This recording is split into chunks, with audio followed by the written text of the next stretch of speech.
So, never mind sa buhok kong magulo kasi mahangin kanina. So, ito, andito lang naman ako. Pinuntahan ko yung lumang bangka ko. Bangka ko. Nangako sa bangka. Hindi pa na. Yun yung dati kong bangka. Yung sinakyan namin na tawid kami sa dagat. So, yun guys. So, saan pala ako nakakarating. Ang ganda no? Ay, ang ganda doon guys. Nakita nyo yung bulaklak ng kulay puti. Tapos, katabi niya yung may kulay pink din na bulaklak. Ang ganda. Sobrang ganda.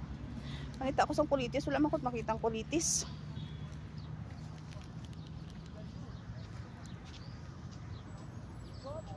Thank you guys.